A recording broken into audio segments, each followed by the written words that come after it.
If you are listening to this episode and you're a woman web designer who has been working with clients for at least a year, is ready to stop undercharging and over-delivering, and wants a step-by-step roadmap for how to confidently sell your services at the prices you really want to be charging without overworking, feeling like an imposter, or like you're ripping off your clients, then join me live on Monday, June 23rd at 1 p.m. Eastern, and I'll show you exactly what might be missing from your sales process and your delivery process that's keeping you hustling and under earning.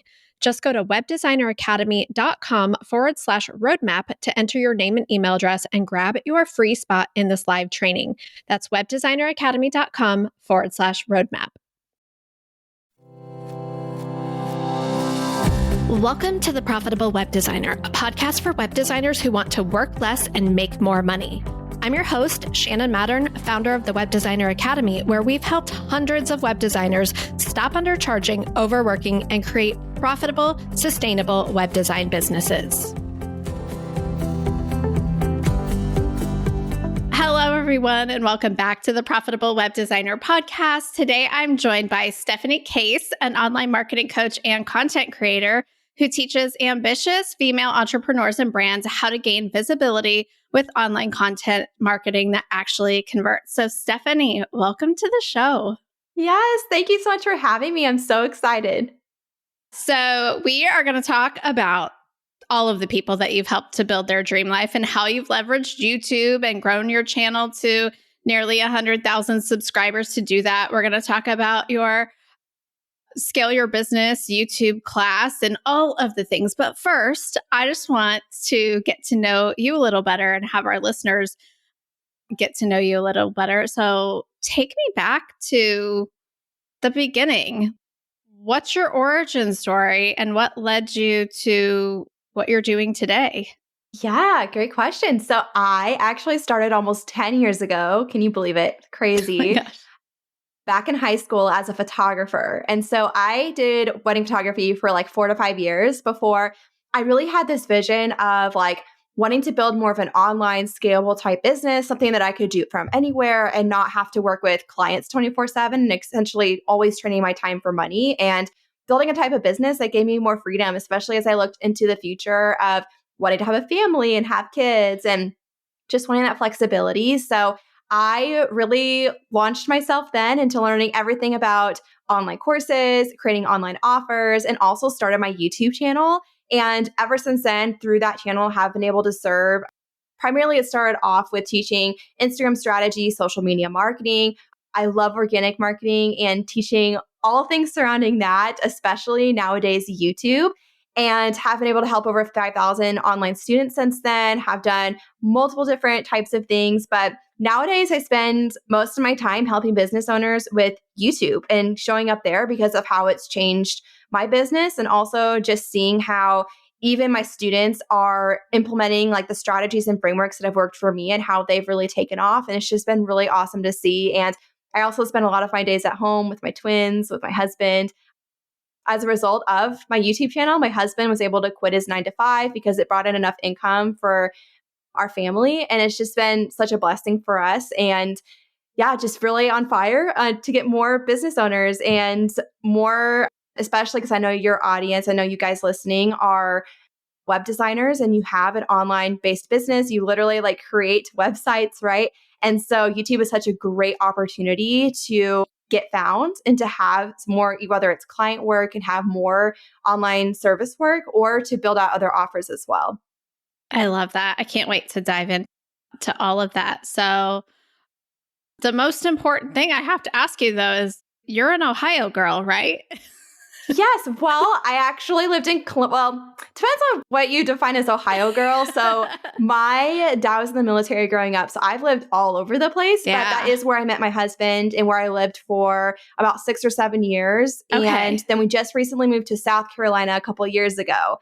Okay. So, yeah. Yeah, that's what. So our mutual friend Maggie, who connected us, was like, "Oh, Stephanie's from Ohio," and so I noticed you said something. You said "you guys" earlier, and I'm like, "Oh, that's so Midwest Ohio." Yes, the y'all hasn't hidden yet. Like, no, yeah, the "you guys" is what I say too, and it's so funny. And when you said it, I was like, oh yeah, like there's the Ohio connection. Yes. No, I started also my business back 10 years ago, 2015. And I feel like the landscape has changed so much in the past 10 years since we both started. And so you said you also started your YouTube channel back then. Did you start it in 2015? I started it in 2018. So yeah, I started Yeah. my business as a photographer 2014, 2015-ish. Yeah. And then it was a few years later, yeah, I started on YouTube. What are some of the things that you notice have changed and like also Mm. what hasn't changed? Yeah. I do feel like it has been interesting seeing just online in general. There are a lot of things that have shifted from like back when I started my business, Instagram stories wasn't even a thing. It's Yeah. like I still remember when Instagram stories came out, then obviously like Instagram reels, Instagram itself just changes so much. But one thing that's really awesome that I personally, especially being at this point in my business, that I love is the fact that YouTube really hasn't changed a lot. And it really has stayed very true to like it's built on those long form type of videos, right? And obviously they have YouTube Shorts now, and that is a part of the platform. But especially with the way it operates as a search engine, and it got like it's now owned by Google. It's been owned by Google for a while, and because of that, like there's just so much searchability within the platform, so many ways to get found. But yeah, I mean, man, there's so many things. If you're thinking about like marketing as a whole, so much has evolved from like all the short form video coming out. But I do think there's also this almost this craving of like, okay, there's so much thrown at us all of the time when it comes to short form content, whether it's thrown at us all the time, but also just like feeling like you're constantly having to be on and create and almost become a part time content creator and Yes. just to market your business. But I do think that there's almost this craving that users have online, but also we have to kind of go back to like, how can we just create this simple content that we're connecting and engaging and really being genuine with our community and connecting with them. That's where I think there's a really big opportunity for things like a podcast and also like a YouTube channel to really connect with people on a deeper level. And I know I've just seen that shift in myself of like, there's just so much thrown at you when you go on to something like Instagram and you're like, oh, I want to choose those people who I really want to learn from or go deep with and then go deeper with them, whether it's, starting off with a podcast or YouTube channel that then leads them to buying from you, right? I appreciate that so much too, because I am a long form content consumer. And I feel the same way. Like when I come across someone or someone refers me to someone or however I discover someone, I am uninterested in like the short preview clips, snippets of them. And I just don't consume content that way. And I know I might not be the norm, but I love to like binge a good podcast or binge a good YouTube channel. And I love that there's like a lot of content where I can go deep with someone. And I think one of the big challenges I hear from web designers as service providers, I think you touched on a little bit, is just feeling like if I'm going to do any type of content marketing, which that's a big question mark for a lot of them because of how much time that they don't have to necessarily, they're like serving clients, they're doing a lot of client work. They feel like they're at capacity already. And then they're like, and on top of that, now I have to create all this content and come up with all these new ideas. And it really holds them back. And so, what would you say to that person who's like, but I'm a web designer, I'm not a content marketer, this doesn't come naturally to me. How is this going to help me really connect with people who want to become my future clients? Basically, like why should I put time into this? Yeah, I think the awesome thing is it's become a lot less about you don't have to build this big audience. You don't have to like play into the algorithm 24/7. You don't have to try to go viral all of the time. It's about reaching the right people. And this is something that I've even leaned even more into recently of like, I don't need a huge audience of people. I just need to reach the right people at the right time and then bring them into my world with me. And so I do think it is a balance of like, yes, we want to be serving our clients really well. And I even think back to my photography days trying to find that balance of where to put your time as far as like, yes, you need to do your client work, you need to show up in that way, but also making sure we are still building out our marketing. And it will look different for every person, I think, because some of us might want a larger client load than others. And so that's going to change and shift the way you market and how you show up and how you market yourself. I also think too, for me, even since my photography days, like something of in a vision that I had for my business was I genuinely wanted to connect with my clients. I wanted to serve them really well. I wanted the right people to be booking me. And I do think content marketing and social media is a great way to put your best foot forward and to really speak to that person, right? And really for them to connect with you and for them to get a taste of who you are. And for me, it was almost a way of being like, I'm going to help weed out the people that were not going to be a best fit. And that doesn't look like, like you having to post every single day or show up in a way that might be different from someone else who is looking to scale a little bit more, or is having a bigger client load, or is building out maybe even an agency or something along those lines. Like it will look so different depending on your business, even your capacity and the season of life you're in, the goals that you have will be so different. I feel like it really depends on so many different things. But I do think so much like what's happening online right now, like people want real and people want to connect. And I do think that does lessen the pressure a little bit of like, okay, I don't have to show up constantly, but if my goal is to just connect with those right people and to bring them in and then to serve those people really well, that's also going to lead to like, if you're able to put some of that time towards content marketing, you're going to bring in those best fit clients. And that's going to allow you to charge more for what you do, for you to be more of an immediate yes to what you are doing for them.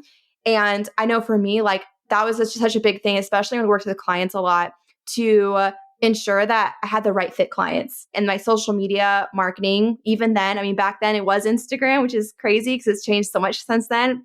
Back then it was like posting your cute like coffee and breakfast photos and like that was like your feed post. But I found that my clients fell in love with me through those things. And it did take showing up with content and social media marketing. But doing that led to a business I felt so fulfilled in. And also, I could raise my prices and continue to raise my prices because my demand was going up because of that. Yeah, I'm as you're saying this, and I'm trying to like imagine as a web designer, like how would I use YouTube to bring in the right fit clients? And what could that look like? Some of the things I was thinking about, and I'm curious about what you think about this, is, a lot of times we have one-on-one consultations with our clients where we're like leading them through this process of deciding to work with us and helping them connect with their vision and their goals. And we have this whole process that is really, really powerful, but that only the person on the other side of that consultation ever sees. And so you're like doing this thing and it's like for one person. But what if you could just make a video walking everybody through, here's the process of what it looks like when you schedule a consultation with me. Here's what we talk about. Here are the questions I ask you. Here's why I ask you those questions. Here's what we're trying to create. And so I think sometimes I'm thinking like, wow, how compelling that would be to help you build trust with someone who's looking for a web designer, establish you as a thought leader, establish you as an expert, establish you as like a safe person, for lack of a better term, who is like approachable and cares and isn't going to try to sell you. So is that the type of content you're talking about in terms of how you can call in the right clients and like weed out bad fits? Yeah, 100%. I actually did this with YouTube. So I started my channel a couple of years before I phased out of photography. And I started out, I mean, my strategy as far as new people finding me through YouTube was not strong. Okay. So the first couple of years, I was just all over the place and I was just throwing up what I thought would help. But it did help with on the photography client side of things in the beginning. This is what I teach my students is like, if you're wanting to work with more clients and work with high ticket, like you don't need a ton of people. You just need the right people. Yeah. Right. And so I use my YouTube videos as a way to really give them like a taste of what I do. Like I would make videos on like simple tips for like preparing for their photo session, or how to choose the right photographer, or give them like a taste of working with me, what it looks like even just seeing me on camera, seeing my personality, seeing how I come across, and then being like, oh, I could imagine her on my wedding day, photographing my wedding. Just for everyone listening, like, oh, I could imagine her coming and creating web design for me, right? And so it's a little bit more so about that, and also taking, whether they find you on YouTube and then they fall in love with you and want to work with you, or even using the videos you make for YouTube, like using that as a way to share in other ways. Like I would share those videos to my inquiries who would inquire with me, be like, oh, you had this specific question. Here's a YouTube video I've made that covers that. And it's not a hard pitch within the video, but it's just something to like, they watch it. They're like, I don't see any other web designer sending me any sort of video where I get to know her personality and who she is, and just learning more about her and getting a taste of like the way that she serves her clients. And so I do think that is very powerful. And it's, again, like creating YouTube content, there is a larger learning curve than throwing up a reel, throwing up a story, but it's something that you can continue to send that video and use it over and over and over again. And also, if you optimize it right and you also create videos for like within search on YouTube, you can get found other ways within YouTube. So if you're wanting to even just build demand for your own services, if you're wanting to create any sort of other offers in your business, it can help build an audience for that too. Yeah, I'm also just sitting here thinking like all of the questions that we answer over and over and over again. It's like the next time you get that question, you can make a video and you're not having to separately, like, it's work you're already doing anyway, right? To serve this client. So if you're thinking about like, oh, do I even have time to build a YouTube channel on top of all of the things I'm already doing? Like, I see so many opportunities based on how you're talking about it to integrate it into the day-to-day things that you're already doing in terms of answering client questions and things. So, one thing that I see web designers trend toward, and I'm curious your thoughts about this, is taking people behind the scenes of technical parts of building a website in terms of like how to get clients. And my thought has always been like, that's going to bring you people who want to learn how to do that thing for themselves versus bringing you people who want to hire you. Like, what are your thoughts in terms of what types of content, if you're wanting to like book high ticket clients who want to actually work with you versus other types of services or products? Yes. So the first thing I would think is I wouldn't discount those people who are searching for those answers, because oftentimes they can still become clients, and they're just searching just to see what's out there, and then they realize this is like way over like how much time it's going to take me or what I actually want to do with this, right? But I also think it's thinking about like there is an opportunity there to expand the type of offers that even you have in your business, or even the type of income that you can make from YouTube. Something that I teach as well is incorporating and sprinkling in videos that can generate affiliate revenue for you. So this could be like strategic affiliate partnerships with companies that you know are a great fit. So whether it's something like a web design platform or things like that. I know I have a few companies that I've partnered with that have been incredible income generators for me from those YouTube videos. And I really, it's just like, I can think of one generated over $30,000 for me in a couple of years from one partnership by creating 2 videos for it. That's insane. Like that. And that's traffic coming from YouTube and people coming into my world as well, who then might also want to jump into other offers with me.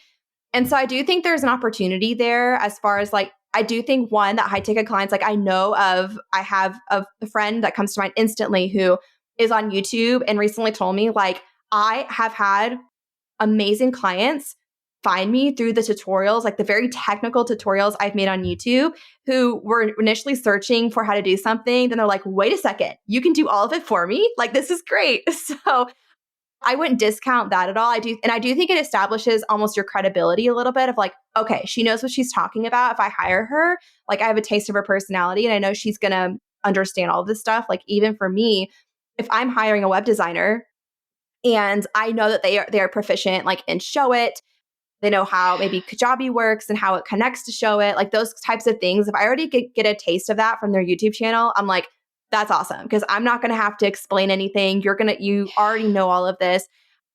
So I do think there's opportunity there in a couple of ways. And I do think it's also, at least even for my brand and my business, and especially since I started on YouTube, just thinking about how I can diversify my income streams. Like, what if I have a month where I need to take a step back? YouTube can help fill in a little bit by having that. I like to say passive income, but we all know nowadays it's not really passive. There are a lot of moving parts into passive income. But to me, like some of those strategic YouTube videos I've created and sprinkled into my channel, yes, you're going to make way more by pointing to your paid offers, your services, but sprinkling in some of those things have also been very powerful for my brand as well. I love that. Yeah, we just hosted a whole conference on recurring revenue.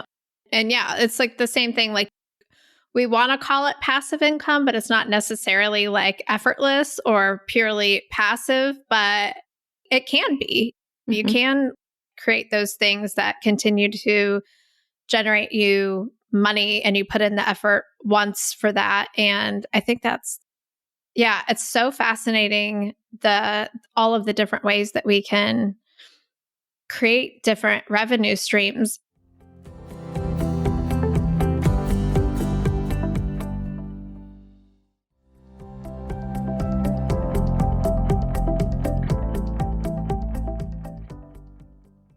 So I'm curious, when did you get to the point where you're like, okay, I like YouTube. It's working for me. It's helping for my photography business. What inspired you then to be like, okay, I have to help other people with this?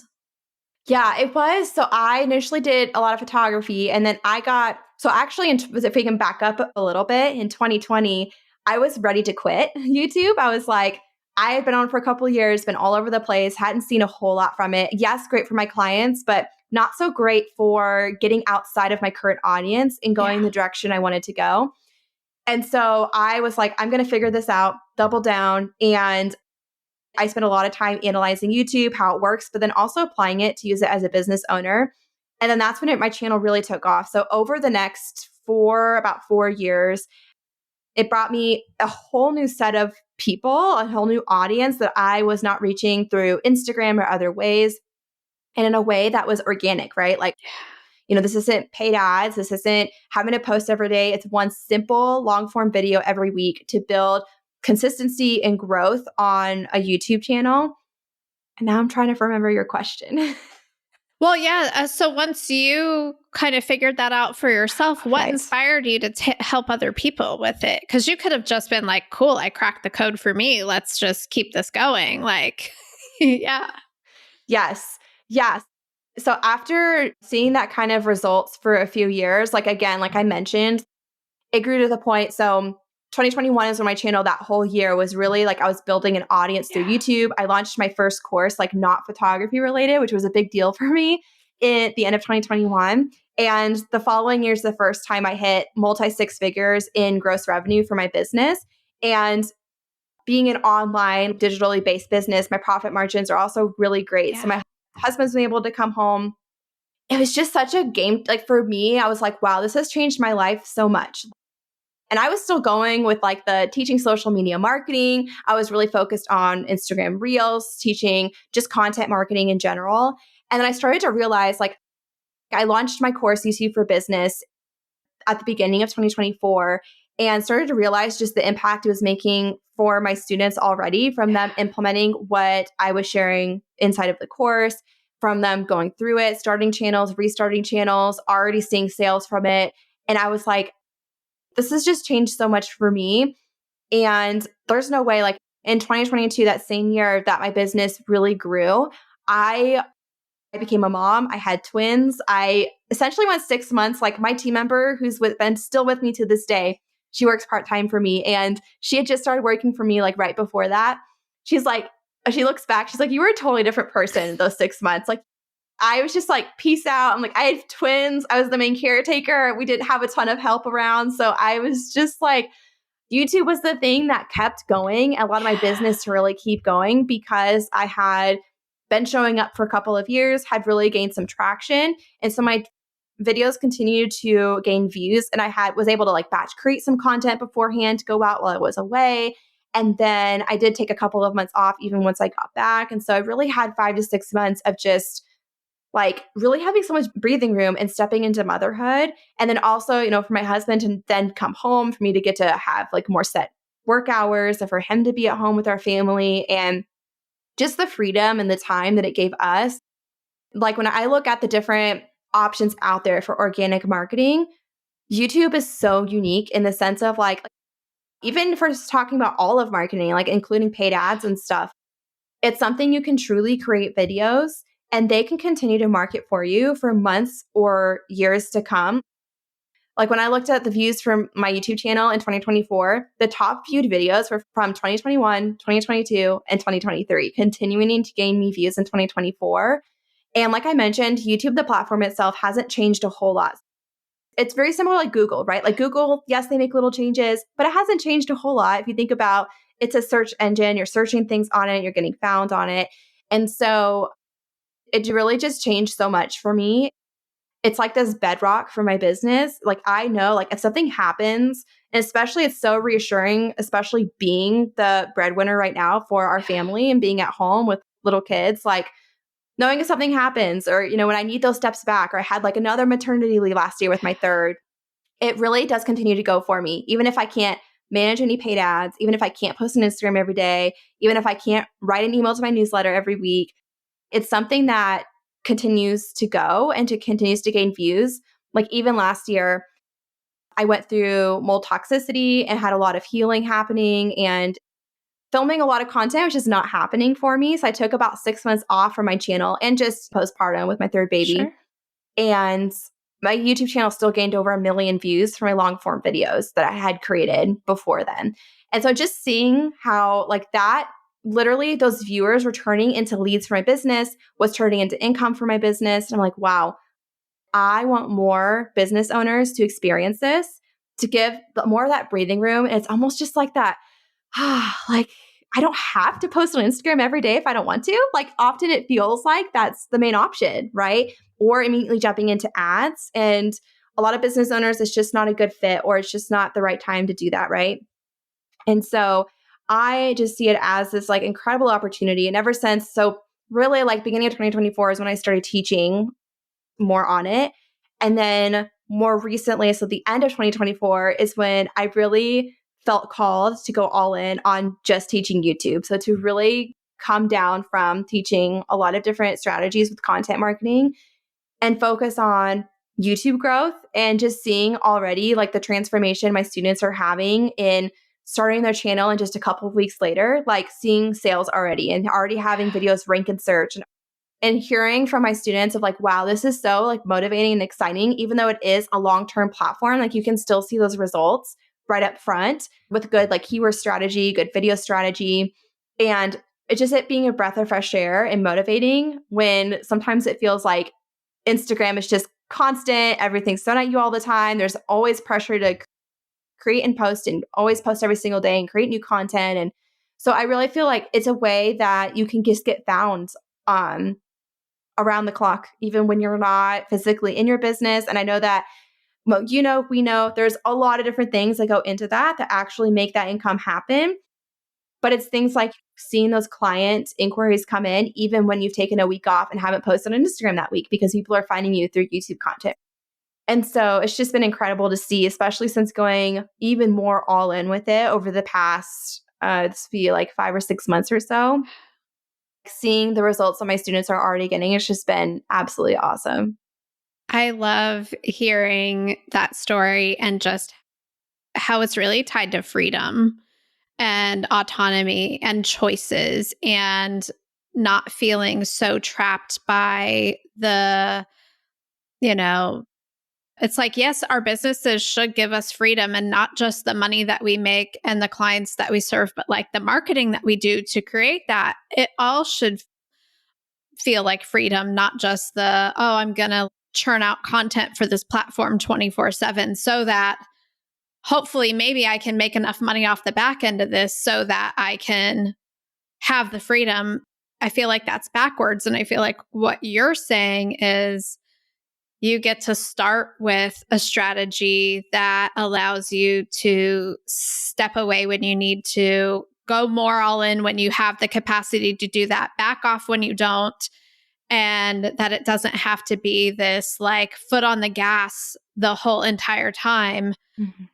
which is what leads so many people to quitting, burning out, feeling like, oh, it would just be easier to go work for someone else, even though there's trade-offs with that, than to keep having to operate at this high level. And one of the things we talk about at the Web Designer Academy, and we teach analog marketing strategies, right? We teach relationship building and maintaining relationships and outreach. And I wouldn't call it networking because we don't teach like go to a networking group and hand out a business. Like, no, none of that. But one of the things that people are always asking is like, well, how do I keep the faucet on? Right? They're like, if I'm being really consistent with my marketing and I'm developing and maintaining relationships and all of those things, but I want to take a break from everything, like what you did for 6 months. You don't want to be off for 6 months, but still maintaining relationships and building those one-on-one things. Like what I'm hearing from you and the beauty and the opportunity that I really see is like it does allow you to kind of keep the heat on the water, right? And keep it warm while you're not there and not have to be the one putting the heat on things the whole time. Yes. And so I'm just thinking about all of our students that would be like, but I can't. Like they see the opportunity, they see why it's so important, they see how it could bring them the right people, but they're like, but I'm not good enough to like be on camera, or I'm afraid to put myself out there, or I'm an introvert. What would you say to those people who say that they don't feel comfortable being on camera or are worried about being more visible in that way, or maybe feel like an imposter, or all those things that come up for people when they're about to do something a little bit uncomfortable, a little bit bigger than what they're used to? Yeah. So the first thing that really comes to mind is that everybody feels that way. Even if you've like made it, you still feel that way, right? It doesn't just like ever go away. So I just want to like affirm that that's a very normal feeling to like even question, like, what am I even doing? Like, am I an imposter here? Right. But the main thing that usually comes to mind for me is, are you like willing to push past some of that discomfort to reach the people that you were meant to reach? And that doing that, like pushing past that initial like nervousness and butterflies and like, am I even like doing this right? Is going to help you to reach the people that you were literally put here to serve. And I also think about how it's going to get easier the more that you do it. So I actually like to think about the time that, so back, it would have been almost a couple of years ago, we decided to take our twin toddlers to Disney World for the first time, which is kind of a feat if you've ever taken one, but like we took two at the same time. And I just remember like getting there on the first day and thinking like, oh, like this is so much work. Like we have done so much to literally pack up everything and drive down here and get to an Airbnb. And then on the day of, like we had to pack everything for diapers and wipes and snacks and food and everything I had prepared, all the outfits and just all the different things to get to the park. But I remember after the very last day, and me and my husband, like over the course of the week, it felt so easy to go to the park and to get there and to have so much fun. And it was so magical. Didn't feel that way when we first got there, but I thought to myself, like, wow, we really have like this system down now. Like he knows what he's helping with. I know what I'm helping with, and we're able to get there. And it's just so smooth. And that reminds me of creating YouTube content in the sense of it's going to feel harder at first. And you're gonna be like, I'm figuring out all of these different moving pieces, just like we were when we were preparing to go to Disney World, right? There's so many moving pieces, from the video idea to the outline to how do I want to look on camera, to setting up my filming space, to the microphone. There's so many different moving pieces to figure out. But once you figure it out, it starts to feel so much easier. And then your confidence starts to increase with that because you're like, wow, I'm really getting this down. I'm really having fun with this. I am feeling more confident on camera. The more that I'm doing it, the better that I feel on camera, right? And so I really encourage that as well of like, it's going to feel easier the more that you do it, in the same way that it felt so much easier for us the longer that the trip went on to actually get out the door with our toddlers. And it's so cool too. Like once you keep going and once you keep doing it in the same way that Disney felt like so magical to us, it starts to feel magical when you start seeing, like, I still remember when I started on YouTube and like started seeing my first views come from search. And I was like, oh my goodness, like it's happening. Like people are finding me. Like this is just getting those first taste of organic reach from a video that you made a month ago or 2 months ago. I really do feel, and my students find this too, that it carries into the way that you feel going on camera, but that's not going to happen until you decide to do it and to put yourself out there, even if you are nervous at first. And if you want a little bit of encouragement too, go back and watch my first videos. They're pretty cringy, okay?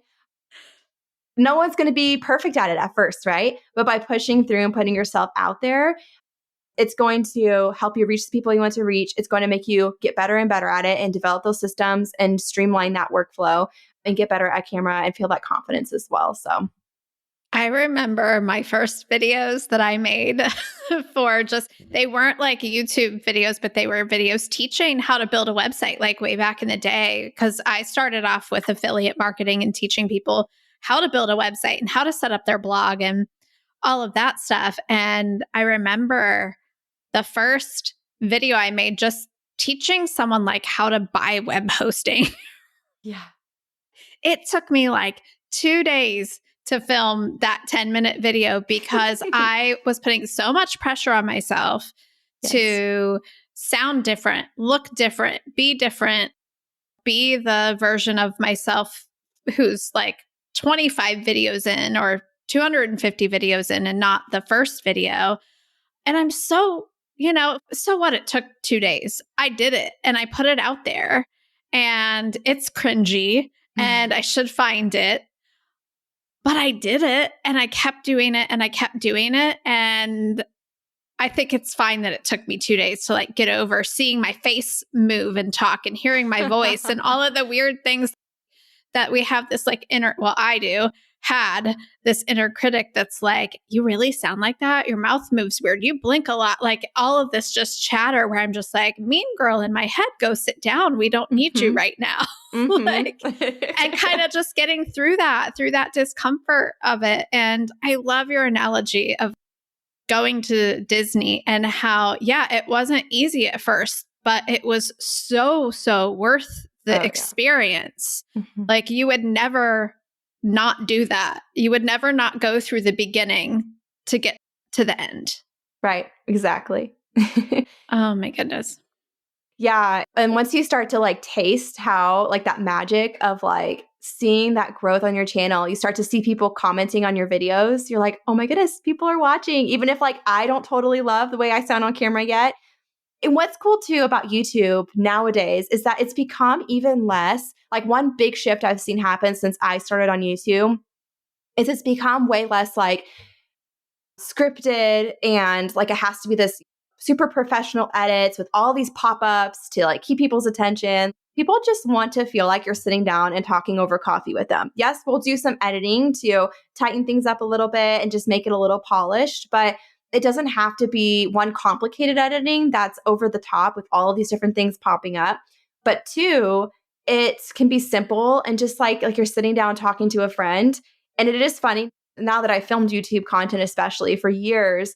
It's funny because now like I can sit down and talk to my camera and I'm so comfortable with it. And sometimes even more comfortable than like going out and meeting a friend for the first time or something, or going to like an event. I'm like, oh my goodness, like I'm meeting new people, like versus now the camera is way less intimidating because I've done it for so long. It almost feels like a friend that I've gotten used to talking to. Isn't that kind of funny? It's very weird, but I totally it happens. resonate with that. Yeah. Yeah. So it is funny how like over time it does, like your confidence does increase.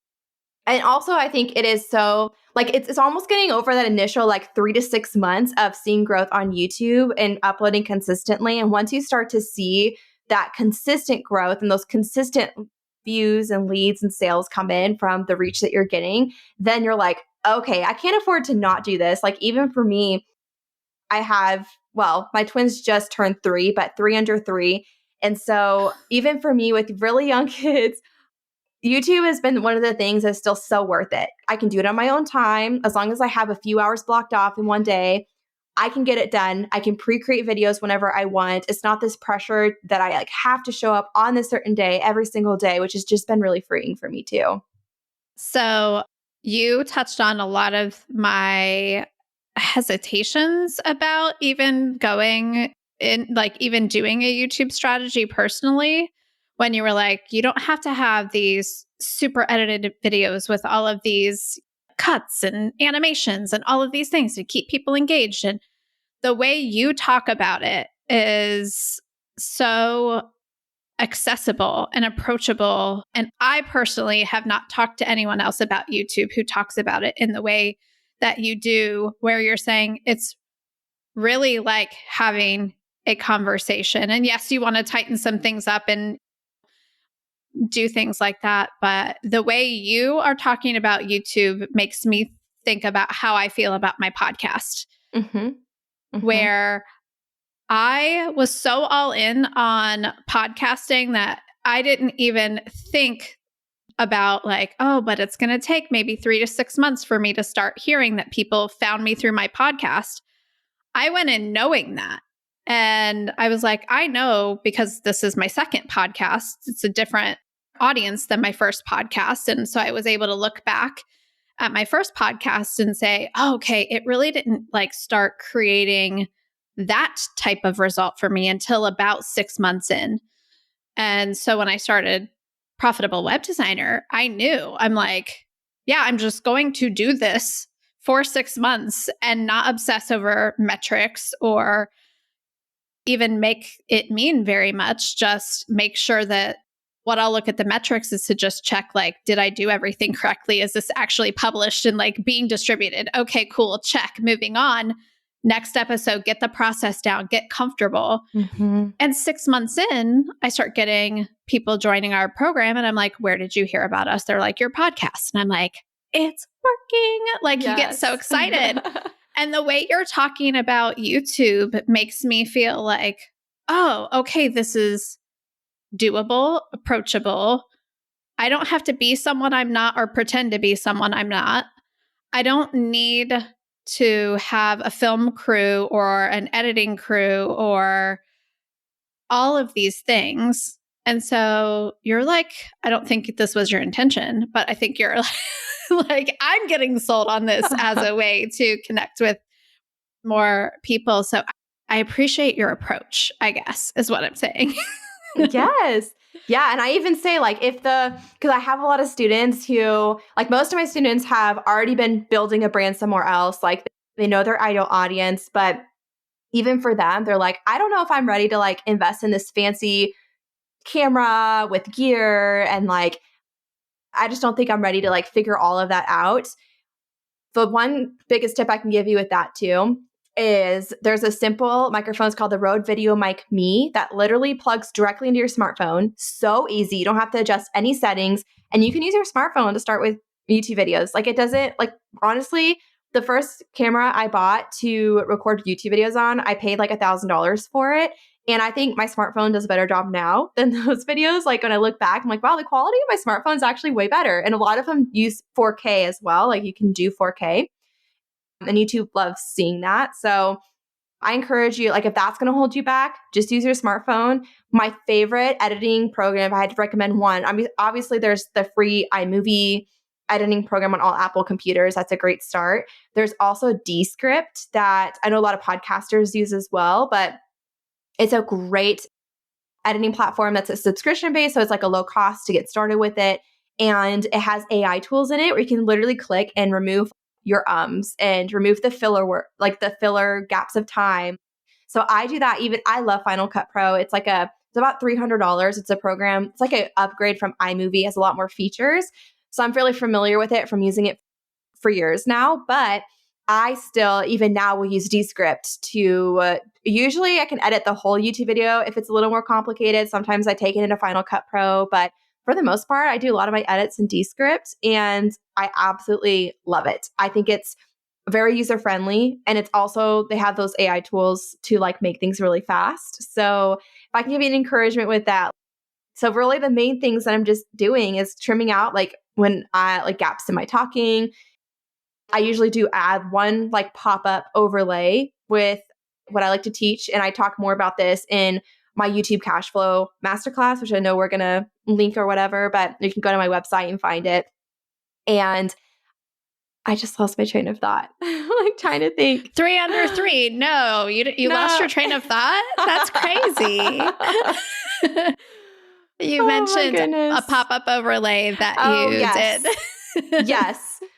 So I talk more about this in that masterclass, but I like to teach having a one primary call to action for each of your videos. So kind of like I mentioned, like you can sprinkle in those affiliate videos, but most of your videos are going to point to your own offers, right? So like reaching out to you to book you or to see if they want to set up a consultation or call or whatever you do.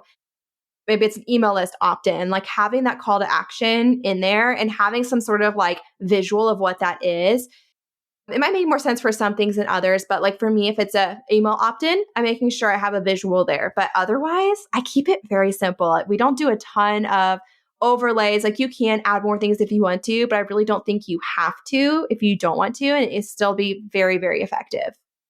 So good. So tell us more about your program and how you work with people to teach them YouTube. Yes. My signature program is YouTube for Business. So it helps to make YouTube simple and worth it. So I'm all about making YouTube feel very approachable, having a very streamlined workflow. Like I've mentioned multiple times, I'm a mom of 3 with really young kids. Like I can't have YouTube take over my life. And it still has been such a great marketing channel for me. And so I have a workflow that is, if you're doing it all solo, 4 hours a week, if you're even get like one video editor on your side, you can get that down to about 4 hours a month. Just your time to ideate, create the videos, and get them out into the world and have someone take over the editing and scheduling part of it. And inside of my program, obviously it's like video based. So there's a lot of workshop style tutorials. You can see exactly how I'm doing things, how I'm setting things up. There's also a lot of AI that I've added into it that I'm continuing to add into it as far as helping you come up with video ideas, helping you come up with ways to title your videos to like optimize for keywords in search, to write your video descriptions, to help you come up with ideas for thumbnails, to help you write your outlines. I know that's a big sticking point of like, what do I even say in all the videos, right? And what I teach in my framework is creating simple videos that are about 10 minutes long, usually around like one topic, usually have maybe 3 main points you're making within the video. And that usually is going to come out to around 10 minutes. And it can be as simple as that. It doesn't need to be super long, super in-depth, giving them a win on something, helping them to think about something, even thinking about what your clients are thinking about before they hire you, kind of like we already talked about, like creating videos around that. And so I talk more about all of that, the strategy of like and a kind of a visual, like what different call to actions are and like video ideas and things like that, and more about the workflow inside of that YouTube cash flow masterclass. So like if you're interested, if you want to learn more about YouTube, my framework, how it works, and if you want to get inside of YouTube for Business, that's a really great place to start because there's a couple of bonuses if you watch the masterclass. Amazing. So where can everybody go to get the masterclass? Yeah, so stephaniekase.com/YouTube cashflow. And that's Stephanie with a K. Or yes. Not Stephanie with a K, Kase with a K. Yes. I got you. Yes. So good. So I just have a couple more questions for you before we wrap up. And this one is one that I ask everybody that comes on the podcast. And that is, what belief about yourself did you have to change to get to where you are today? Wow. That's a great question. I think it is the belief that like God put me on this earth, kind of like I alluded to earlier, but I truly believe like God put me on this earth to serve certain people. And I believe that about my students as well. And that people who come into my world are coming into my world for a reason. And like I'm made to help them to get to where they're going. And really like within me, like changing that belief of like, I'm not an imposter in what I'm doing, right? Like having that confidence of like, no, I know what I'm talking about. Like I have helped so many students. I am in my own journey, like in how I have implemented my frameworks and my strategies, like kind of like even what we were talking about earlier with imposter syndrome, it's like that never completely goes away, but learning how to shift that inside of yourself, instead be like, no, like I'm here for a reason. Like I am helping and transforming lives. And like that is what I've been put here to do. And so maybe it's even like a constant like reminder and shift in belief of like making sure that I'm not falling into that imposter and listening to that, but instead recognizing that like I am here to transform lives for a reason, right? And really listening to that instead and moving forward with confidence. And I do feel like that has just brought me so far in putting myself out there, starting with YouTube, but also in other areas as my business has grown. Oh my gosh, it's so good. I think that is the perfect place to wrap up this episode. So can you tell everyone where can they go to connect with you, learn from you, learn more about you, check out your YouTube videos, all of the things? Yeah. So stephaniecase.com has basically links to everything, but you can find me like Stephanie Case on YouTube. Type in youtube.com/Stephanie Case is where you can find my YouTube channel. You can go on Instagram at Stephanie Lincase. And yeah, those are really the main ways to find me and connect with me. Amazing. Well, thank you so much for being here. This was an awesome conversation. I really appreciate it. Yeah, absolutely. Thanks for having me on. All right, that's it for this episode, everyone. We'll see you back here next week. Bye. Hey, so before you go, quick question for you. Have you been listening to the podcast for a while and are curious if the Web Designer Academy is right for you? If that sounds like you, request an invitation to our next open house where you'll get to attend our next live strategy call and then take a tour of the program with me and get all of your questions answered. All you got to do to get your invitation is go to webdesigneracademy.com/open house, fill out a quick form telling me more about your web design business and your goals. And if it looks like I can help, I'll send you a link to join us at our next open house. Zero pressure, zero commitment, just a chance for you to check it out and see if it's the right fit. To get the date and time of our next open house and request your invitation, just go to webdesigneracademy.com/open house. That's webdesigneracademy.com/open house. This podcast is part of the Sound Advice FM network. Sound Advice FM, women's voices amplified.